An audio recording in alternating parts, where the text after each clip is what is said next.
Filosofía aquí y ahora. 30 años de democracia. Fue un regreso a la vida, a los sueños, a la creatividad. Raúl Alfonsín es la figura de la campaña electoral. Surge la consigna: somos la vida, somos la paz. El gobierno radical iba a juzgar a los militares. Señores jueces, nunca más. Silencio en la sala. El primer gobernante de la democracia argentina tiene que irse expulsado por un golpe de mercado. Presidente de la nación argentina. Con Menem aparece el Estado neoliberal. Nada de lo que deba ser estatal permanecerá en manos del Estado. Estado mínimo y mercado desregulado. A todos los argentinos. El neoliberalismo está reñido por completo con la democracia. El estallido de la crisis del 2001. He decretado el estado de sitio. Las corporaciones lo que buscan es la vuelta al consenso de Washington. Con Néstor Kirchner, la política vuelve a la centralidad. La economía es un instrumento de la política. Me sumé a las luchas políticas creyendo en valores y convicciones a las que no pienso dejar en la puerta de entrada de la Casa Rosada. Los políticos no tienen carta blanca para hacer lo que quieren en la democracia. La participación del pueblo es siempre fundamental y bienvenida. Filosofía aquí y ahora. Encuentro 3. El consenso de Washington. 1. El triunfo del liberalismo. 2. Los 10 puntos de John Williamson. 3. El Estado mínimo y la desregulación del mercado. 4. La crisis del modelo neoliberal. 1. El triunfo del liberalismo. Estamos tratando los 30 años de democracia y en este tratamiento incluimos varios temas esenciales. Uno de los temas fundamentales es el del consenso de Washington, que hoy está en plena discusión porque hay quienes realmente quieren volver a aplicar algunos puntos fundamentales del consenso de Washington, que voy a decir cuáles son en su momento. El consenso de Washington se basa en 10 puntos que dictó el economista John Williamson. Como todos saben, la caída del muro de Berlín se produce en 1989 y ahí el capitalismo norteamericano hegemonizado por Estados Unidos, es decir, el occidente capitalista, triunfa el neoliberalismo. Indudablemente Occidente siente que ha ganado la Guerra Fría, y ha ganado la Guerra Fría. Al ganar la Guerra Fría, la economía de Occidente es la economía liberal. Todo esto se muestra como un gran triunfo de la libertad, como un gran triunfo de la humanidad. Entonces, siempre que un gran poder llega a un momento de la historia en que se consolida, en que derrota a su adversario, declara por terminada la historia. Esto ya lo hizo Hegel en 1831, se lo hizo para Federico de Prusia, la monarquía prusiana. Hegel dijo: la historia ha terminado. Le convenía decir esto porque dijo: la historia termina en mi filosofía. Hegel no era modesto ni tenía por qué serlo. Ahora bien, Fukuyama es el que dice: ha terminado la historia con la caída del muro y el neoliberalismo. Ahora, ocurre algo muy particular. No puede terminar la historia para Estados Unidos, porque Estados Unidos, y sobre todo Estados Unidos y la fuerza más poderosa que tiene, el complejo militar industrial, necesita hipótesis constantes de conflictos. Entonces, desde 1941 que Estados Unidos no declara una guerra, entonces no las declara, pero las necesita. Como las necesita tanto, ya no las declara. Porque para mantener un complejo militar como ese, es necesario guerras e hipótesis de conflicto constante. Dwight Eisenhower, que fue presidente de los Estados Unidos, cuando se retira de la presidencia, da un discurso memorable en 1961, en el que advierte que el desarrollo del complejo militar industrial, que el desarrollo de la economía basada únicamente en la industria de armamentos es anómalo, es decir, no es normal ni es sano. Eisenhower dice que la industria militar no puede ser el eje de la economía. Eisenhower advierte y dice algo muy sensato, que es que, lo dijimos, pero lo repetimos brevemente, que el complejo militar industrial podrá dar seguridad, pero que la seguridad siempre viene cobrándose la libertad de los ciudadanos. Entonces, aquí tenemos. Fukuyama dice que la historia terminó, pero el complejo militar industrial necesita que continúen existiendo las hipótesis de conflicto, o sea, las guerras. Aparece entonces el señor Huntington, que escribe un libro que se llama El choque de civilizaciones, en el cual Huntington demuestra que el nuevo y gran enemigo de Estados Unidos es el Islam. El Islam, así, a secas, el Islam. Todo esto contribuye a disparar la guerra del Golfo y luego la de Afganistán, etc. Ahora, tengamos en cuenta que lo que hace despegar la guerra de Afganistán, la invasión a Irak, es el atentado a las Torres Gemelas. Ahora, ¿qué hace Estados Unidos con América Latina? Que es siempre lo que ellos llaman su patio trasero. Gracias, muy amable. Entonces, lo que hace con América Latina es tener gobiernos títeres, como el de Carlos Saúl Menem. Así llega a Buenos Aires el consenso de Washington, que es muy bien recibido por el peronismo menemista. América Latina se transforma en un lugar de experimentación. La experimentación consiste en Estado mínimo y mercado desregularizado. Estas son las dos consignas fundamentales del consenso de Washington. Volvemos.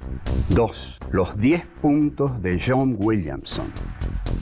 El economista John Williamson, que es el que diseña el consenso de Washington en sus 10 puntos fundamentales, parece que no ha quedado muy satisfecho de permanecer así ante la historia. Y bueno, mijo, así va a permanecer. Aguántese. Él dice que tiene teorías más sofisticadas, que tiene libros más importantes. Uno es las cosas que hace. Usted hizo esto, ahora su vida quedará aquí cosificada. Usted, Williamson, va a ser para siempre el consenso de Washington, lo lamentamos. El punto 1 del señor Williamson, le guste o no, impone la disciplina presupuestaria. ¿Qué es la disciplina presupuestaria? Es el gasto sobre todo estatal.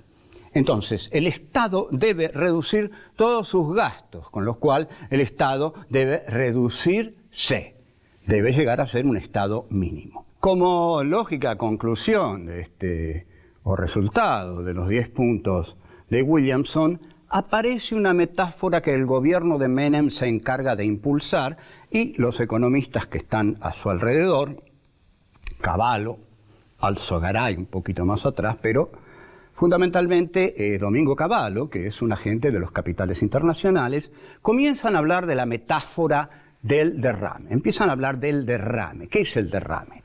El derrame es que cuando la copa, ¿no? Identifican al país con una copa. Que cuando la copa se llene, es decir, cuando los poderosos queden saciados, la copa se va a derramar. Y cuando se derrame, de ese derrame podrán beber los pobres, la clase media pobre, los desdichados, los que no tienen trabajo, los que el Estado ha dejado a un costado, digamos. Es una teoría que económicamente se expresa así. Primero hay que regular la macroeconomía. Una vez que la macroeconomía esté bien regulada, se podrá ir a la microeconomía, que es la de la gente. La gente, sencillamente, la microeconomía y el mercado interno somos nosotros. Cuando los poderosos toman el poder, para ellos lo principal es la macroeconomía y los mercados externos, o la inversión de capitales externos, que no tiene nada que ver con nosotros, sino que tiene que ver con los poderosos. O sea que habría dos formas de orientar una economía: o darle más importancia a la microeconomía, que va a favorecer a los desfavorecidos, o vienen los poderosos y le dan más importancia a la macroeconomía, y cuando la macroeconomía está establecida, aquello que sobra va a ir para el pueblo. Es una concepción un tanto oligárquica. ¿Por qué oligárquica? Porque oligarquía quiere decir gobierno de pocos. Así de simple, no es un insulto oligarquía. Oligarquía es una palabra que está en la política de Aristóteles y que quiere decir gobierno de pocos. Bueno, el neoliberalismo es un gobierno de pocos, porque lo que más cuida es la macroeconomía, que es la economía superior, la macro. Y de lo demás, bueno, hay que esperar que se derrame. O sea que la gente es una especie de teoría de la paciencia, o teoría del, bueno, aguántese, espere que el país esté bien, o sea que nosotros estemos reventando de dinero y lo que quede va a ir para usted. Esto hizo el gobierno de Menem. Para esto hay que reorientar el gasto público. Esto quiere decir que hay que reorientar el gasto público, quiere decir que, bueno, que hay que reorientarlo en el sentido de las necesidades de la población. Pero esto es una mentira miserable. Simplemente es para darle un toque populista al consenso de Washington, cosa que no se cumplió. Además, se privatizó la salud y la educación, y esto sí que es terrible, porque cuando se privatiza la salud, cuando se privatiza la educación, es porque la salud y la educación van a ser para pocos, para los que puedan pagarla. En cambio, cuando la salud y la educación quedan en manos del Estado, son para todos. Hay una reforma fiscal, por supuesto. La reforma fiscal significa que los impuestos van a ser manipulados de tal forma que a los poderosos no se les van a cobrar impuestos especiales, sino moderados o incluso los mismos impuestos que se le cobran a los pobres, lo cual es una barbaridad, porque si uno le cobra a la General Motors, los mismos impuestos que a la carnicería de Pepito, la carnicería de Pepito dura 2 o 3 días más y se acabó. Y lógico, ya no hay carnicerías de Pepito, hay grandes supermercados. Todo eso murió, todo eso lo mató el neoliberalismo. Luego, el concepto de redistribución, dice este señor John Williamson, que debe ser paralelo al ingreso. Entonces, el dinero se termina redistribuyendo entre los grandes capitalistas, con lo cual los grandes capitalistas siguen teniendo muchísimo dinero para hacer sus grandes negocios y los pobres no pueden mostrar ingresos importantes, casi no pueden mostrar ingresos. En consecuencia, son abandonados a su suerte, que es muy triste. Volvemos. 3. El Estado mínimo y la desregulación del mercado. El cuarto punto es el de la desregulación financiera. El quinto es el tipo de cambio competitivo y libre. Y el sexto es comercio libre entre naciones. Brevemente, la desregulación financiera implica que el acceso a la financiación es igual para todos. Mientras que en el estado de bienestar hay siempre una preferencia del crédito encauzado hacia las pequeñas y medianas empresas que tienen que competir con los monopolios. Las tasas de interés reguladas por el mercado, ya sabemos que el mercado queda en manos de las grandes empresas, o sea que las grandes empresas imponen las tasas y ahí aparece un nuevo protagonista que viene de la mano del Consenso de Washington, que son las malditas, siniestras, calificadoras de riesgo. Las calificadoras de riesgo son chantajes que el capital concentrado imperial le hace a los países. Nosotros les vamos a poner una alta tasa de riesgo para que invertir en el país de ustedes exija de parte de ustedes entregar un interés muy alto. Cuanto más riesgo tenga un país, si yo pongo dinero en ese país, más interés me tienen que pagar. Entonces, estos señores de las calificadoras de riesgo se mueven en Wall Street. Son cucarachas de Wall Street. Son las que decía Pugliese que no tenían corazón, tienen una billetera, efectivamente. Vean la película de Oliver Stone, Wall Street, donde está muy bien diseñado el personaje de Gordon Gekko, que lo hace Michael Douglas, que es ideal para ser un personaje desagradable, aunque me han dicho que hace un liberace notable en su nueva película. Y el tipo de cambio competitivo y libre, por supuesto, el cambio termina siendo dominado por las grandes empresas, por los grandes productores. Los puntos que diseña Williamson son siempre para justificar que esto es la libertad. Entonces, el tipo de cambio tiene que ser libre. Cuando es libre, favorece a los más grandes. El comercio tiene que ser libre entre las naciones. Todos sabemos que hay naciones poderosas y naciones no poderosas. Y la apertura libre a las inversiones extranjeras implica abrir el país al dinero extranjero que viene aquí a hacer su gran fiesta porque el Estado le paga intereses fabulosos.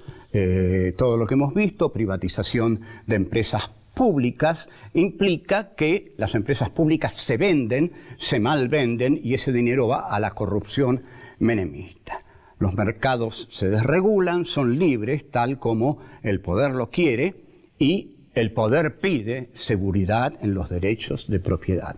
Esto es muy notable porque piden libertad para el capital, que el capital entre donde quiera y entra al país y se compra lo que quiera, pero a la vez quiere que figure claramente que el Estado no puede intervenir en la economía.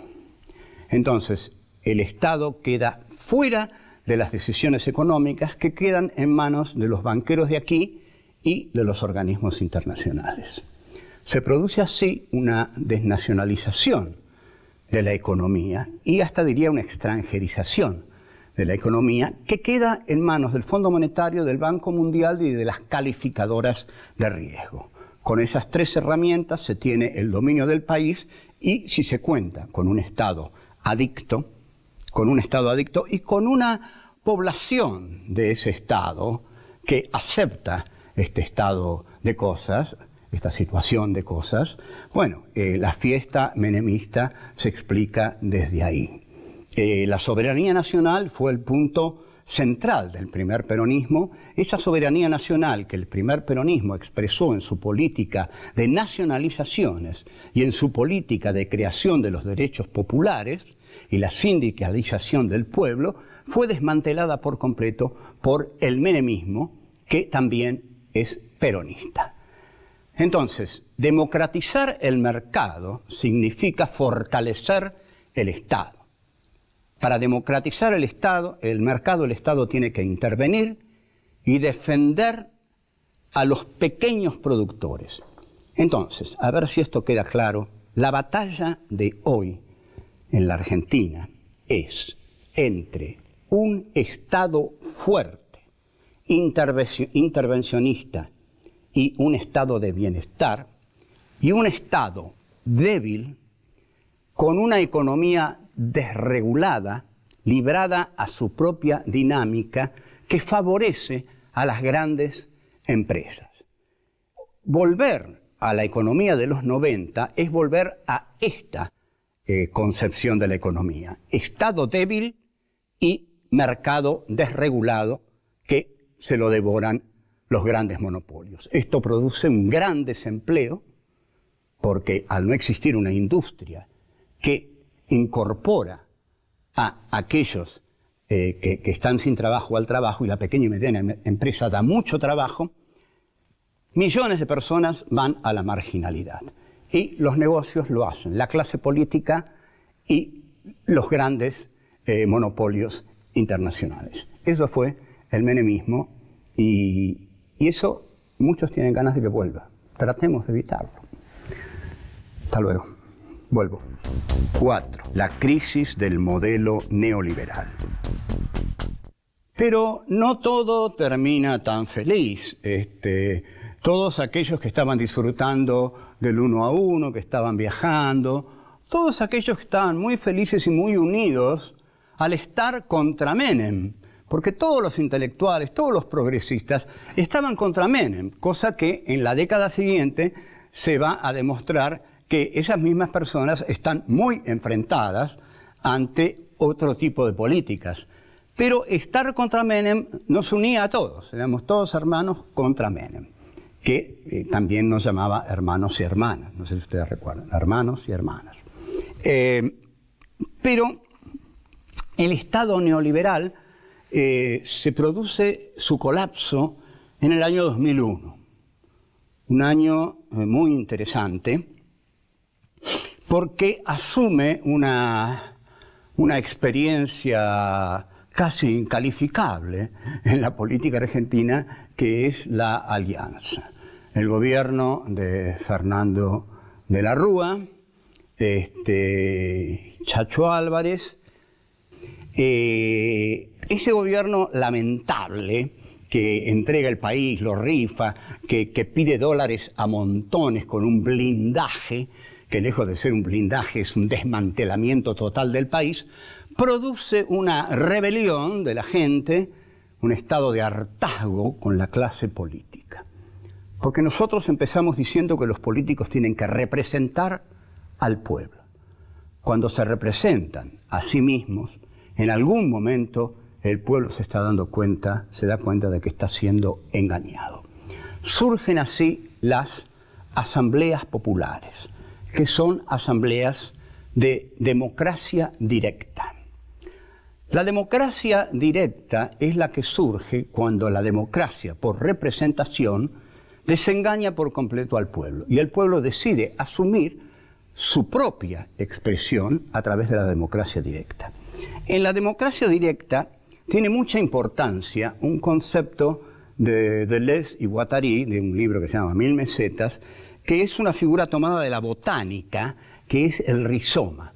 El rizoma es una figura horizontal, que cada bulbo tiene su centro en sí mismo y se conecta con el otro. Entonces, esta idea de la democracia rizomática es la idea de una democracia horizontalista en la cual cada uno de sus integrantes tiene el poder en sí mismo. Y esto, Deleuze y Guattari lo oponen al esquema arborescente. El árbol hunde sus raíces en la tierra y se eleva hacia arriba, ejerciendo un verticalismo, ejerciendo una autoridad dentro del grupo rizomático. Entonces, la democracia directa enfrenta un problema bastante insoluble, que es cómo se conduce a una masa horizontalista en la cual cada uno vale lo mismo que el otro. No se la conduce, no hay conducción. Entonces, esta falta de posibilidad de conducción reclama nuevamente al esquema arborescente, que en política sería el del conductor, el del líder, el de aquel que es proclamado como el político que va a conducir al conjunto. La crisis del 2001, la consigna que tiene es una consigna que une a los sectores populares y a la clase media. Piquetes y cacerolas, la lucha es una sola. Luego, la clase media recupera su nivel económico, lo recupera con el gobierno de Néstor Kirchner y olvida a los piqueteros. Hay una hay una interpretación existencial de la clase media que voy a dar y que es la siguiente. Préstenme atención. La ontología quiere decir una teoría del ser. Vamos a dar una teoría del ser de la clase media. La clase media no quiere ser lo que es clase media. La clase media quiere ser clase alta. Y la clase media no quiere ser clase pobre, no quiere ser pobre, tiene terror a ser pobre. Este es un esquema existencial durísimo. ¿Por qué? Porque la clase media no quiere ser lo que es, no quiere ser clase media.